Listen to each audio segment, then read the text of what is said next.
Hey everyone, I'm back and today we're going to be talking about To Be or Not to Be. And this movie came out in 1983 and stars Mel Brooks. And this movie was enjoyable for me. There are some Mel Brooks movies that have him in it or that he directed that I like better than this movie. But this one had its moments for me. And overall it was kind of just fine for me. I didn't hate it. It's just that there were some elements about it that I wish were done better, and I was more into it, and I just wish there was more of a hook for me. And I'll get into that momentarily, but for now, I'm going to stay with the positives of the movie. I like the overall concept of the movie. I think it's kind of fun what they do, and I thought the comedy worked for the most part. Sometimes it worked for me. It worked for me more than it didn't.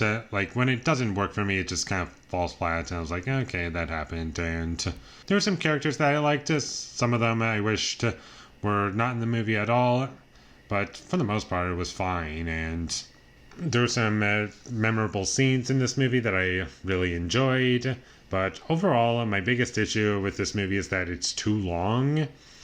And I wished it was an hour and a half or maybe slightly shorter, because this movie did drag on for me and I was like, oh, come on, just get to the end already. I didn't really care about anything that was happening, and I was just sat there waiting for something funny to happen, and every once in a while it did, but for the most part I was kind of emotionally checked out and waiting for the conclusion to happen. And this movie also felt very repetitive to me, like I was just watching the same few scenes over and over again, and that also did not help. And I just wish there was more variety as to what was going on, and it wasn't just so straightforward and it's just going in a loop the entire time up until the end. The best stuff in the movie is the first 20 minutes, because that's when everything's new, nothing's being repeated, and that's when it works for me. But other than that, the movie has a funny idea, but then it just spams it, and it's okay, it's no longer funny anymore. You're just spamming the same joke over and over again. Why are you doing this? Why don't you have any more jokes? It was getting exhausting for me. But going back to positives, I did like the performances. I thought that they helped the movie out a lot. And Mel Brooks was funny in it. Christopher Lloyd, he was good in it. And those are the two most recognizable actors for me. And I didn't have a problem with anyone else. It was just that I wished more was going on and it just not being so straightforward. I don't know, but at the same time, it does have some things happening, but it just feels like it takes forever to get to those points for me personally.